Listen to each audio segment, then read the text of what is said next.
तो नमस्कार। एलपी सरकारी जॉब चैनल पर आपका हार्दिक स्वागत और अभिनंदन करता हूं। आपके उज्जवल भविष्य की कामना के साथ इस सेशन का शुरुआत कर रहा हूं। ये सेशन कक्षा 9 सामाजिक विज्ञान के इतिहास का पाठ 4 है। कक्षा 9 सामाजिक विज्ञान इतिहास के पाठ 4 से है। वन्य समाज और उपनिवेशवाद से बहुविकल्पी प्रश्न हैं। आपको पाठ अच्छी तरह से समझ में आ जाए, सरल तरीके से, आसान तरीके से, कम पढ़कर ज़्यादा ज्ञान प्राप्त कैसे किया जा सके, उसके लिए बहुविकल्पी प्रश्नों का सहारा लिया जाता है। वही काम यहाँ किया गया है। आपके पाठ को छोटे छोटे प्रश्नों में विभक्त करके बहुविकल्पी प्रश्नों का रूप धारण करके बहुविकल्पी प्रश्नों के रूप में प्रश्नों का आपके पास भेजा जा रहा है। इन बहुविकल्पी प्रश्नों के द्वारा आप पाठ के बारे में सही जानकारी प्राप्त कर सकते हैं। तो पाठ को सही तरीके से समझ लें, इसके लिए बहुविकल्पी प्रश्न। तो चलिए बहुविकल्पी प्रश्नों के द्वारा हम पाठ को याद करने का प्रयास करते हैं, समझने का प्रयास करते हैं और अच्छे नंबर पेपर में आवे प्रयास किया जाता है। तो चलिए पहला प्रश्न है, जर्मन वन विशेषज्ञ डायट्रिच को किसने मशवरे के लिए बुलाया था? प्रश्न नंबर 1, जर्मन वन विशेषज्ञ डायट्रिच को किसने मशवरे के लिए बुलाया था? पुर्तगालियों ने बुलाया था, फ्रांसीसियों ने बुलाया था, डचों ने बुलाया था या अंग्रेजों ने बुलाया था? प्रश्न नंबर 1, जर्मन वन विशेषज्ञ डायट्रिच को किसने मशवरे के लिए बुलाया था? तो मशवरे के लिए बुलाया गया था किसके द्वारा? अंग्रेजों के द्वारा। अंग्रेजों ने जर्मन वन विशेषज्ञ डायट्रिच को मशवरे के लिए बुलाया था। तो प्रश्न नंबर 1 का ऑप्शन डी सही उत्तर होगा। प्रश्न नंबर 2, भारत में प्रथम वन महानिरीक्षक किसे बनाया गया? भारत में प्रथम वन महानिरीक्षक किसे बनाया गया? डलहौजी को बनाया गया, वारेन हेस्टिंग्स को बनाया गया, डायट्रिच बैंडिस को बनाया गया या लॉर्ड कर्जन को बनाया गया? प्रश्न नंबर 2, भारत में प्रथम वन महानिरीक्षक किसे बनाया गया? डलहौजी को बनाया गया, वारेन हेस्टिंग्स को बनाया गया, डायट्रिच बैंडिस को बनाया गया या लॉर्ड कर्जन को? तो भारत में प्रथम वन महानिरीक्षक बनाया गया जर्मन विद्वान डायट्रिच बैंडिस को। प्रश्न नंबर 2 का ऑप्शन सी सही उत्तर होगा। प्रश्न नंबर 3 पे आ जाए, डायट्रिच बैंडिस ने भारतीय वन सेवा की स्थापना कब की? प्रश्न नंबर 3, डायट्रिच बैंडिस ने भारतीय वन सेवा की स्थापना कब की? 1864 में की, 1874 में की, 1884 में की या 1894 में की? प्रश्न नंबर 3, डायट्रिच बैंडिस ने भारतीय वन सेवा की स्थापना कब की? तो ये की थी 1864 में। प्रश्न नंबर 3 का ऑप्शन ए सही उत्तर होगा। चलते हैं अगले प्रश्न पे। प्रश्न नंबर 4, 1906 में देहरादून में इंपीरियल वन अनुसंधान संस्थान की स्थापना किसने की? प्रश्न नंबर 4, 1906 में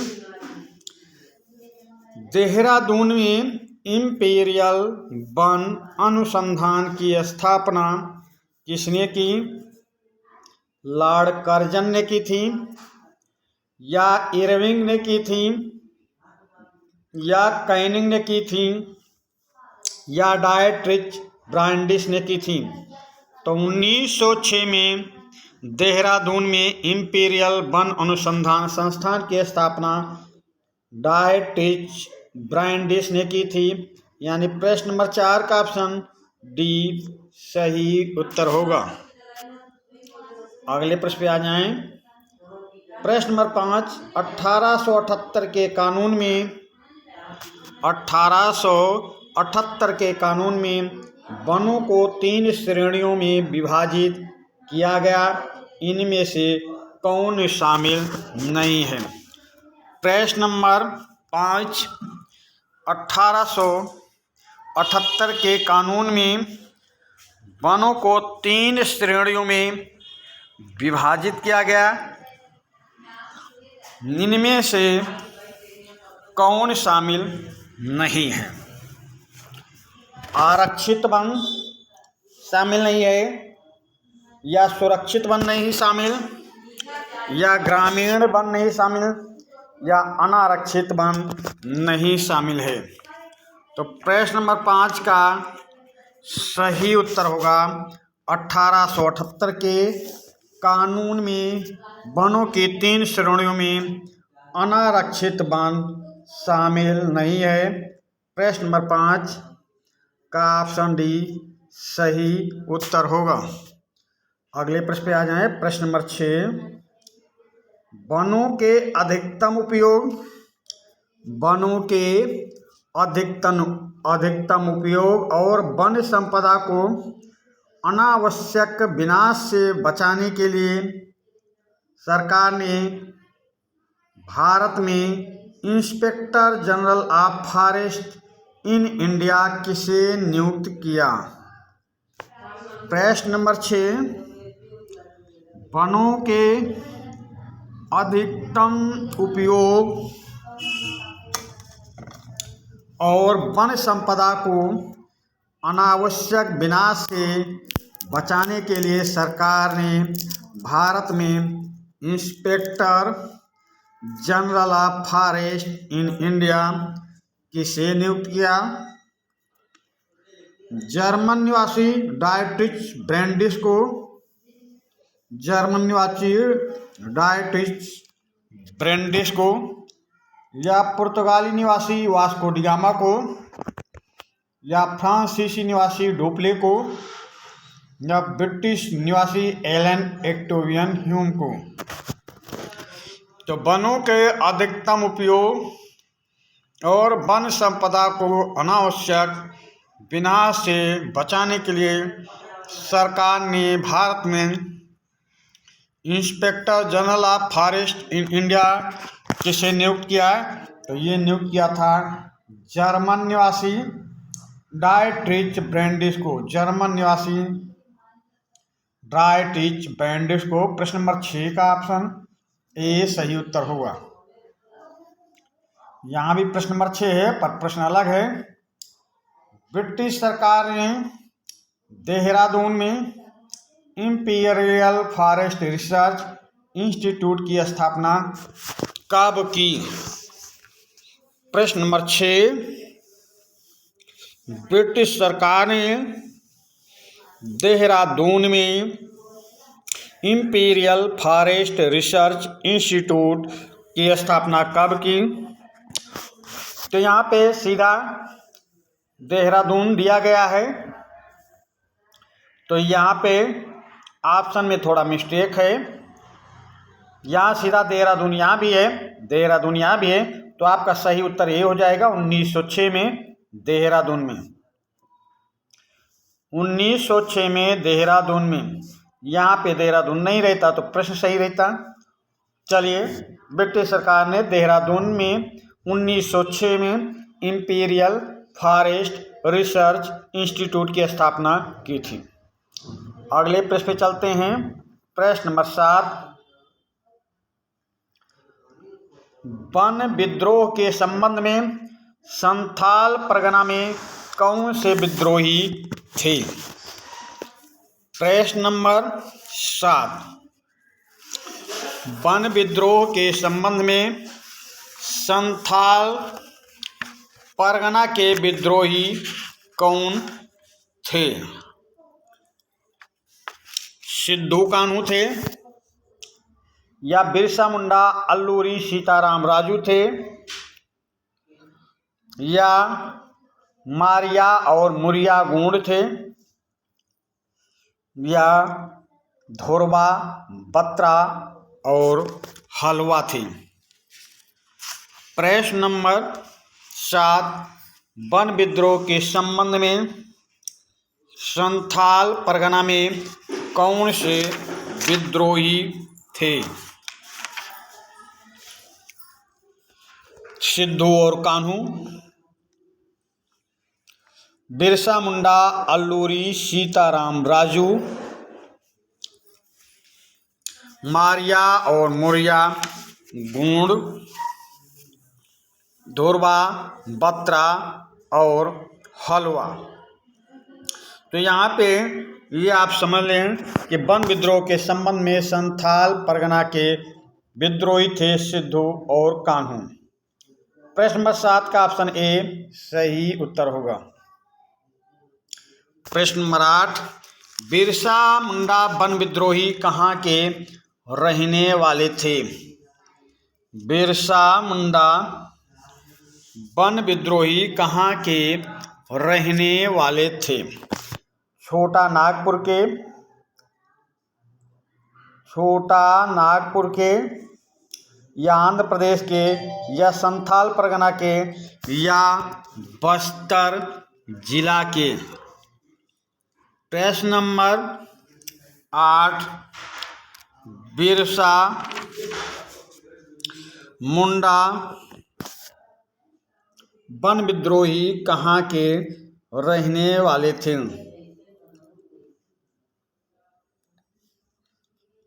तो छोटा नागपुर के रहने वाले थे भाई। बिरसा मुंडा छोटा नागपुर के रहने वाले थे, यानी प्रश्न नंबर 8 का ऑप्शन ए सही उत्तर होगा। अगले प्रश्न पे आ जाएं। काफिला क्या होता है? काफिला क्या होता है? तो गुज्जर बकरवाल समुदाय के लोगों का समूह होता है, या एक पुराने समय की भूमि है, या भेड़ है, या जम्मू और कश्मीर का क्षेत्र है? तो आप एक काफिला, तो आप समझ लीजिए एक काफिला होती है भीड़, समझिए। पर यहाँ काफिला से मतलब क्या है? भीड़ से। तो प्रश्न नंबर 10 का सही उत्तर होगा ऑप्शन सी भीड़। प्रश्न नंबर 10 का ऑप्शन सी सही उत्तर होगा। एक काफिला का अर्थ होता है भीड़, पर यहाँ पे काफिला का अर्थ भीड़ से लिया जा रहा। प्रश्न नंबर 10 का ऑप्शन सी सही उत्तर होगा। प्रश्न नंबर 11, बुग्याल से आप क्या समझते हैं? बुग्याल से आप क्या समझते हैं? शुष्क वन बुग्याल को कहते हैं। बुग्याल शुष्क वन को कहते हैं, ऊपरी घास के मैदान को कहते हैं, एक नदी को कहते हैं, एक झील को कहते हैं। प्रश्न नंबर 11, बुग्याल से आप क्या समझते हैं? तो बुग्याल है ऊपरी घास के मैदान को बुग्याल कहते हैं। प्रश्न नंबर 11 का ऑप्शन बी सही उत्तर होगा। प्रश्न नंबर 11 यहाँ भी है, पर प्रश्न अलग है। बाड़मेर के रायका समुदाय के लोग अपने गांव में कब ठहरते थे? प्रश्न नंबर 11, बाड़मेर के रायका समुदाय के लोग अपने गांव में कब ठहरते थे?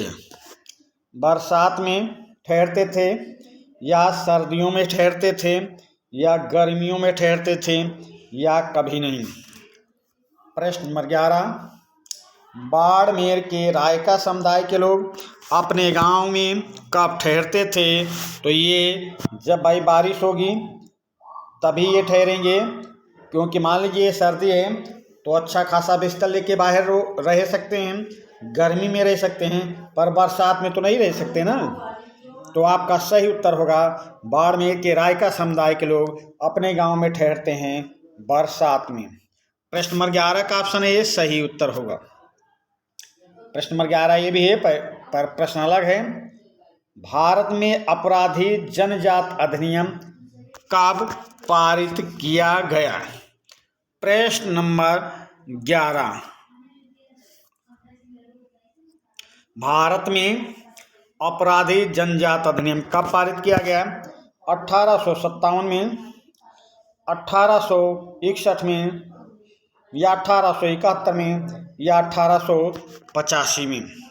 प्रश्न नंबर 11, भारत में अपराधी जनजात अधिनियम कब पारित किया गया?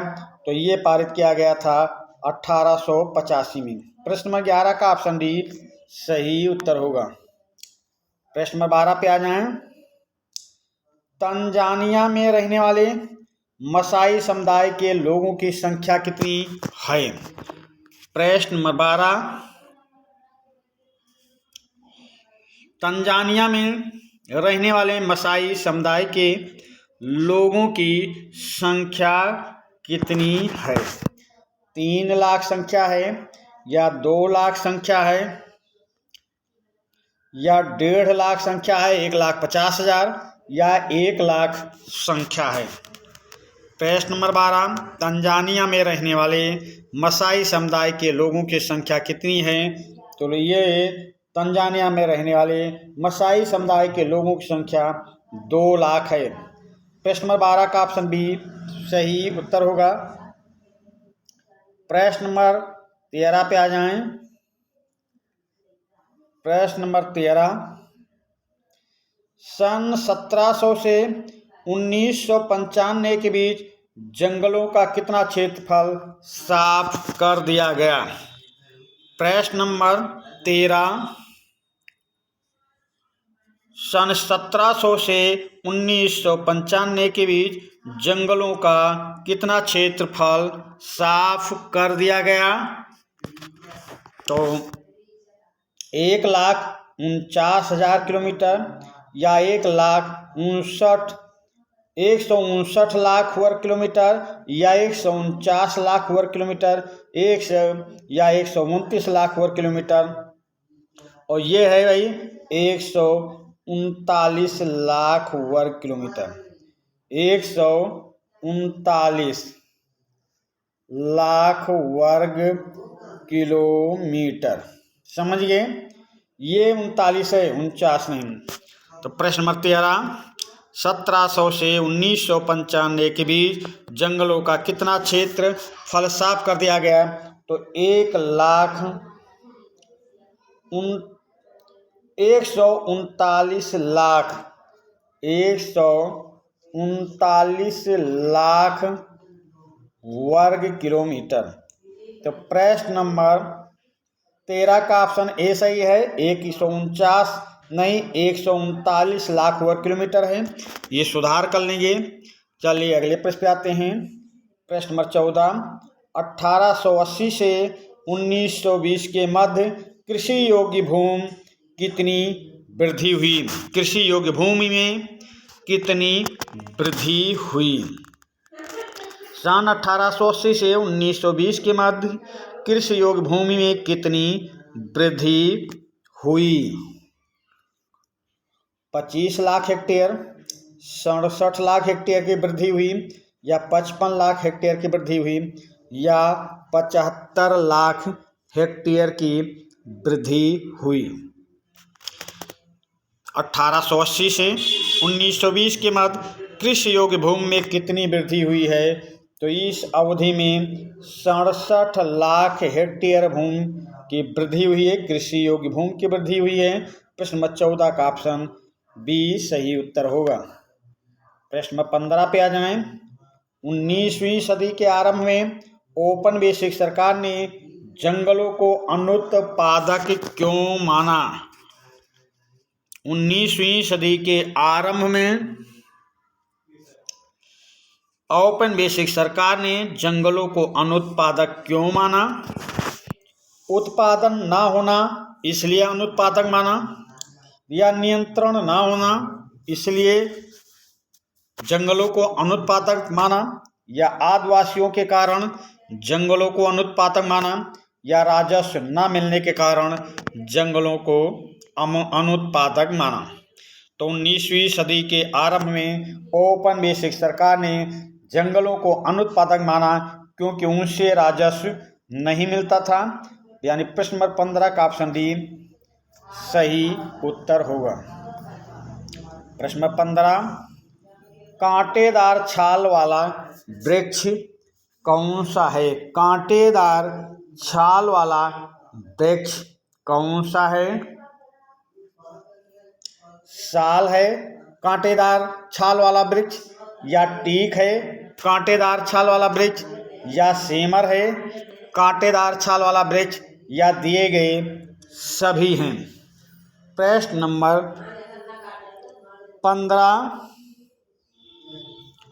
कांटेदार छाल वाला वृक्ष कौन सा है? तो कांटेदार छाल वाला वृक्ष है सेमर। प्रश्न नंबर 15 का ऑप्शन सी सही उत्तर होगा। प्रश्न नंबर 16, बस्तर में ब्रिटिश शासन के विरुद्ध विद्रोह का नेता कौन था? या विद्रोही नेता कौन था? बस्तर में ब्रिटिश शासन के विरुद्ध विद्रोह का नेता कौन था या विद्रोही कौन था? तो गुंडाधर था, या बिरसा मुंडा था, या कान्हू थे, या सिंधु थे? तो कान्हू सिंधु संथाल से थे, बिरसा मुंडा छोटा नागपुर से थे, और बस्तर जिला से पूछा जा रहा है तो बस्तर जिला का जो विद्रोही था ब्रिटिश शासन के विरुद्ध तो वो था गुंडाधर या गुंडाधर। प्रश्न नंबर 16 का ऑप्शन ए सही उत्तर होगा। प्रश्न नंबर 17 पे आ जाएं। जावा का कौन सा समुदाय जो वन काटने में कुशल था? जावा का कौन सा समुदाय जो वन काटने में कुशल था? संथाल वो समुदाय था, या डच समुदाय था, या कलांग समुदाय था, या सामिन समुदाय था? प्रश्न नंबर 17, जावा का कौन सा समुदाय जो वन काटने में कुशल था? तो उस समुदाय का नाम है भाई कलांग समुदाय। कलांग समुदाय प्रश्न नंबर 17 का ऑप्शन सी सही उत्तर होगा। प्रश्न नंबर 18, स्थानांतरी कृषि का एक अन्य नाम भी है, वो नाम भाई क्या है? प्रश्न नंबर 18, स्थानांतरी कृषि का एक अन्य नाम झूम कृषि है, या रोपड़ कृषि है, या गहन कृषि है, या मिश्रित कृषि है? प्रश्न नंबर 18, स्थानांतरी कृषि का एक अन्य नाम है, तो अन्य नाम क्या है? झूम कृषि। प्रश्न नंबर 18 का ऑप्शन ए सही उत्तर होगा। प्रश्न नंबर 19 पे आ जाएं। स्थानांतरी कृषि में खेती कितने वर्ष तक होती है? स्थानांतरी कृषि में खेत पर कृषि कितने वर्ष होती है? 5 वर्ष तक होती है, या 4 वर्ष तक, या 6 वर्ष तक, या 2 वर्ष तक? प्रश्न नंबर 19, स्थानांतरी कृषि में खेती कितने वर्ष तक होती है? तो ये होती है 5 वर्ष तक। प्रश्न नंबर 19 का ऑप्शन ए सही उत्तर होगा, 5 वर्ष तक। प्रश्न नंबर 20 पे आ जाएं। चाय के बागानों में काम करने वाला समुदाय कौन सा है? चाय के बागानों में काम करने वाला समुदाय कौन सा है? मेरकुला समुदाय है जो चाय के बागानों में काम करता है, या कोरबा समुदाय है जो चाय के बागानों में काम करता है, या संथाल समुदाय है जो चाय के बागानों में काम करता है, या दिए गए सभी। तो प्रश्न नंबर 20, चाय के बागानों में काम करने वाला समुदाय कौन सा है? तो वो समुदाय है संथाल समुदाय। प्रश्न नंबर 20 का ऑप्शन सी सही उत्तर होगा। अगले प्रश्न पे आ जाएं। प्रश्न नंबर 21, संथाल परगना में ब्रिटिश शासन के विरुद्ध विद्रोह करने वाले वन समुदाय का नेता कौन था? संथाल परगना में ब्रिटिश शासन के विरुद्ध विद्रोह करने वाले वन समुदाय का नेता कौन था? बिरसा मुंडा थे, या सिद्धू थे, या अल्लूरी सीताराम राजू थे, या गुंडाधुर थे? तो गुंडाधुर बस्तर जिला से थे, बिरसा मुंडा छोटा नागपुर से थे, सिद्धू कानू बचे हैं, सिद्धू कानू थे संथाल परगना से। तो प्रश्न नंबर 21 का ऑप्शन भी सही उत्तर होगा। प्रश्न नंबर 20 यहाँ भी है, पर प्रश्न अलग है भाई। नंबरिंग में आप लोग सुधार कर लेंगे, नंबरिंग में आप लोग सुधार कर लेंगे। बिरसा मुंडा ने किस क्षेत्र में वन समुदाय के विद्रोह का नेतृत्व किया? प्रश्न नंबर 20,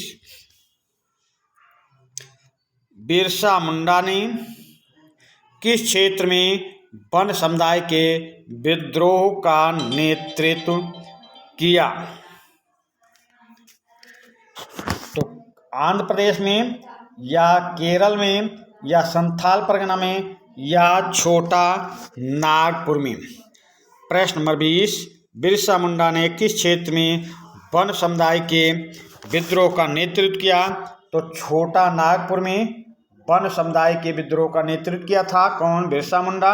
यानी प्रश्न नंबर 20 का ऑप्शन डी सही उत्तर होगा। देखिए प्रश्न की नंबरिंग में थोड़ा मिस्टेक है, नंबरिंग आप लोग सुधार के पढ़ेंगे और सेशन को 2 बार 3 बार देखें। जब सेशन समझ में आ जाए तो आप नोटबुक में लिख लें, क्योंकि ये कक्षा 9 का सेशन तो है कहने के लिए, पर इससे कक्षा 10 में ही प्रश्न पूछे जा सकते हैं और आगे चल के आपके भविष्य में कंपटीशन में भी से प्रश्न आ सकते हैं। तो कोई भी पाठ हो, आप अच्छी तैयारी करें, और आपकी अच्छी तैयारी के लिए हम बहुविकल्पी प्रश्नों के माध्यम से आपको सरल तरीके से सही जानकारी और पाठ को कंठस्थ कराने का प्रयास कर रहे हैं। तो प्रश्न नंबर 20 का ऑप्शन डी सही उत्तर होगा, छोटा नागपुर। प्रश्न नंबर 21, तेंदू के पत्तों का प्रयोग किया जाता है? तेंदू के पत्तों का प्रयोग किया जाता है बीड़ी बनाने में, चमड़ा रंगने में, या चॉकलेट बनाने में, या दिए गए सभी में। प्रश्न नंबर 21, तेंदू के पत्तों का प्रयोग किया जाता है बीड़ी बनाने में, चमड़ा रंगने में, चॉकलेट बनाने में, या दिए गए सभी में। तो तेंदू के पत्तों से बनाया जाता है बीड़ी बनाने में। प्रश्न नंबर 21 का ऑप्शन ए सही उत्तर होगा। प्रश्न नंबर 22, चॉकलेट में प्रयोग होने वाला तेल प्राप्त होता है? चॉकलेट में प्रयोग होने वाला तेल प्राप्त होता है किससे भाई? प्रश्न नंबर 22,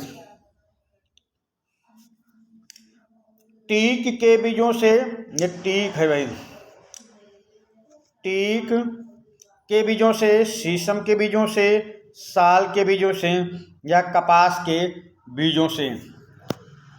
तो चाक में प्रयोग होने वाला तेल प्राप्त होता है साल के बीजों से। प्रश्न नंबर 22 का ऑप्शन सी सही उत्तर होगा। प्रश्न नंबर 23, वाणिज्यिक अथवा नकदी फसल कौन सी है? वाणिज्यिक अथवा नकदी फसल कौन सी है? जूट है, कपास है, गन्ना है, या दिए गए सभी हैं। तो वाणिज्यिक फसल कौन सी है भाई? प्रश्न नंबर 23, तो जूट भी है, कपास भी है, गन्ना भी है, तो उत्तर आपका क्या सही होगा? Option D. प्रश्न नंबर 23 का ऑप्शन डी, दिए गए सभी सही उत्तर होगा। प्रश्न नंबर 24, कृषि भूमि के विस्तार का परिणाम है। कृषि भूमि के विस्तार का परिणाम है वनों का विनाश, उद्योगों को बंद करना, कच्चे माल का विनाश या उत्पादन में कमी। तो कृषि भूमि के विस्तार का परिणाम क्या होता है भाई? तो कृषि भूमि के विस्तार का परिणाम है वनों का विनाश। प्रश्न नंबर 24 का सही उत्तर होगा ऑप्शन ए। प्रश्न नंबर 25, सन 1850 के दशक में रेलवे के स्लीपर बनाए जाते थे। सन 1850 के दशक में रेलवे के स्लीपर बनाए जाते थे सीमेंट से, लोहे से, लकड़ी से या इनमें से कोई नहीं। प्रश्न नंबर 25, 1850 के दशक में रेलवे के स्लीपर बनाए जाते थे सीमेंट से, लोहे से, लकड़ी से या इनमें से कोई नहीं। तो 1850 के दशक में रेलवे के स्लीपर बनाए जाते थे लकड़ी से। प्रश्न नंबर 25 का ऑप्शन सी सही उत्तर होगा। प्रश्न नंबर 25 यहाँ भी है पर प्रश्न अलग है। चाय और कॉफी के बागान लगाए गए। चाय और कॉफी के बागान लगाए गए वनों को साफ करके, वन लगाकर, कारखाने हटाकर, खनन को बंद करके। प्रश्न नंबर 25, चाय और कॉफी के बागान लगाए गए। तो चाय और कॉफी के बागान लगाए गए वनों को साफ करके, यानी प्रश्न नंबर 25 का ऑप्शन ए सही उत्तर होगा। प्रश्न नंबर 26, भारतीय वन सेवा की स्थापना कब की गई? भारतीय वन सेवा की स्थापना कब की गई? 1850 में, 1853 में, 1860 में, 1864 में। भारतीय वन सेवा की स्थापना कब की गई? 1850 में, 1853 में, 1860 में, 1864 में। तो भारतीय वन सेवा की स्थापना की गई 1864 में। प्रश्न नंबर 26 का ऑप्शन डी सही उत्तर होगा। प्रश्न नंबर 26 है पर प्रश्न अलग है। भारतीय वन अधिनियम कब बना? भारतीय वन अधिनियम कब बना? 1860 में, 1864 में, 1865 में या 1868 में। भारतीय वन अधिनियम कब बना? तो भारतीय वन अधिनियम बना 1865 में। प्रश्न नंबर 26 का ऑप्शन सी सही उत्तर होगा। प्रश्न नंबर 27 पे आ जाएं। 1906 में इंपीरियल फॉरेस्ट रिसर्च इंस्टीट्यूट की स्थापना कहाँ की गई? प्रश्न नंबर 27, 1906 में इंपीरियल फॉरेस्ट रिसर्च इंस्टीट्यूट की स्थापना कहाँ की गई? देहरादून में की गई या कोलकाता में की गई या दिल्ली में की गई या बम्बई में की गई? प्रश्न नंबर 27, 1906 में इंपीरियल फॉरेस्ट रिसर्च इंस्टीट्यूट की स्थापना कहाँ की गई? तो ये स्थापना की गई देहरादून में। प्रश्न नंबर 27 का ऑप्शन ए सही उत्तर होगा। प्रश्न नंबर 28 पे आ जाएं। देहरादून में इंपीरियल फॉरेस्ट इंस्टीट्यूट में जिस वन्य प्रणाली का अध्ययन कराया जाता है वह थी मूलभूत वानिकी, वैज्ञानिक वानिकी, बागान वानिकी या आरक्षित वानिकी?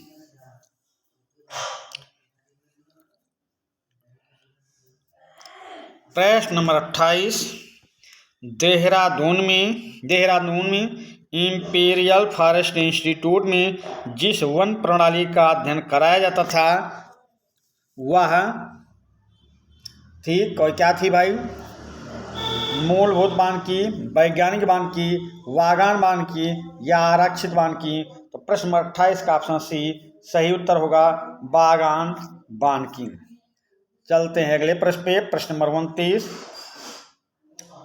1865 के वन अधिनियम में संशोधन कब हुआ?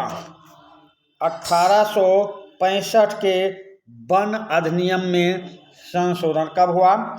1878 ईस्वी में, 1927 ईस्वी में, 1878 ईस्वी और 1927 ईस्वी दोनों में, या इनमें से कोई नहीं।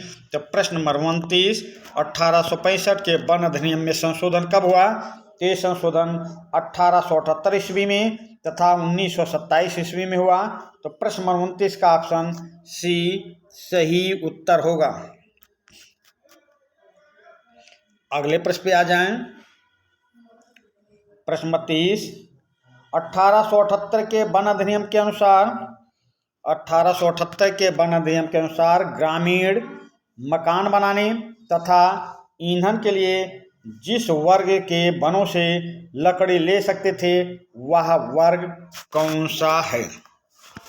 प्रश्न नंबर 30, 1878 के वन अधिनियम के अनुसार ग्रामीण मकान बनाने तथा ईंधन के लिए जिस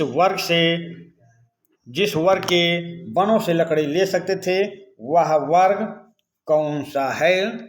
तो वह वर्ग है आरक्षित वन या सुरक्षित वन या ग्रामीण वन या सुरक्षित तथा ग्रामीण वन। प्रश्न नंबर 30, 1878 के वन अधिनियम के अनुसार ग्रामीण मकान बनाने के लिए तथा ईंधन के लिए जिस वर्ग के वनों से लकड़ी ले सकते थे वह वर्ग है सुरक्षित तथा ग्रामीण वन। प्रश्न नंबर 30 का ऑप्शन डी सही उत्तर होगा। प्रश्न नंबर 31, निम्न में से कौन सी व्यावसायिक फसल नहीं है? निम्न में से कौन सी व्यावसायिक फसल नहीं है? गेहूं, गन्ना, पटसन या इनमें से कोई नहीं। प्रश्न नंबर 31, इनमें से कौन सी व्यावसायिक फसल नहीं है? तो इनमें से व्यावसायिक फसल नहीं है गेहूं। प्रश्न नंबर 31 का ऑप्शन ए सही उत्तर होगा। चलिए अगले प्रश्न पे आते हैं। वन अधिनियम 1865 में पहली बार संशोधन किस वर्ष किया गया? वन अधिनियम 1865 में पहली बार अधिनियम में कब संशोधन पहली बार किया गया? 1870 ईस्वी में, 1878 ईस्वी में, 1876 ईस्वी में या 1927 ईस्वी में। तो वन अधिनियम 1865 में पहली बार संशोधन किस वर्ष किया गया? तो 1878 ईस्वी में। दूसरी बार कब किया गया था? 1927 ईस्वी में। तो प्रश्न के अकॉर्डिंग आपका उत्तर क्या सही होगा? Option B. प्रश्न नंबर 32 का ऑप्शन बी सही उत्तर होगा। प्रश्न नंबर 33 पे आ जाएं। दक्षिण पूर्वी एशिया में झूम कृषि को किस नाम से जानते हैं? दक्षिण पूर्व एशिया में झूम कृषि को किस नाम से जानते हैं? लादिंग नाम से, पोडू नाम से, बेवर नाम से, पेंदा नाम से। प्रश्न नंबर 33, दक्षिण पूर्व एशिया में झूम कृषि को किस नाम से जानते हैं? तो दक्षिण पूर्व एशिया में झूम कृषि को जानते हैं लादिंग नाम से। प्रश्न नंबर 33 का ऑप्शन ए सही उत्तर होगा। प्रश्न नंबर 34, बिरसा मुंडा का विद्रोही क्षेत्र कौन सा था?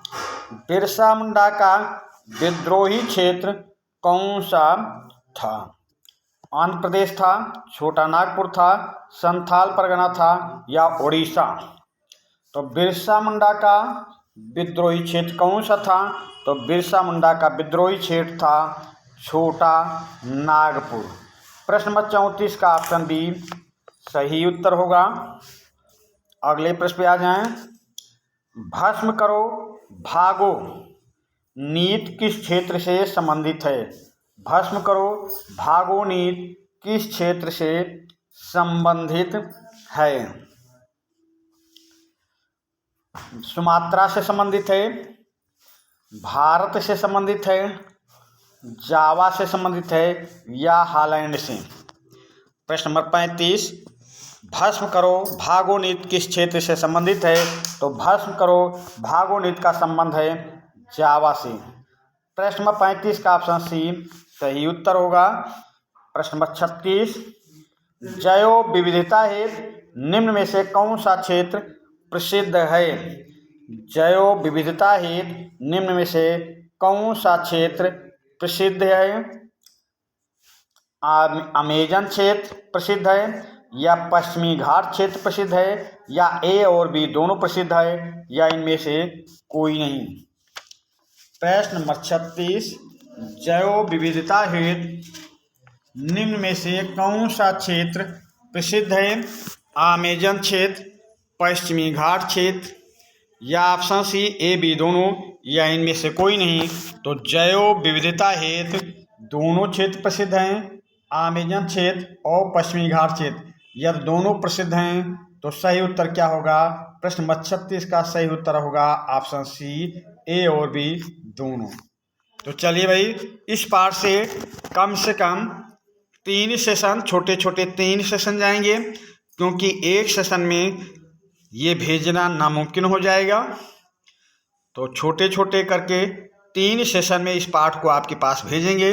ये पहला सेशन आपके पास जा रहा है, दूसरा और तीसरा कोशिश करेंगे जल्दी से जल्दी, मतलब ये पार्ट जल्दी से जल्दी आपके पास संपूर्ण रूप से पहुंचाएंगे। तो चलिए, इस सेशन के समापन यहीं पे करते हैं, अगले सेशन में फिर मिलेंगे। धन्यवाद।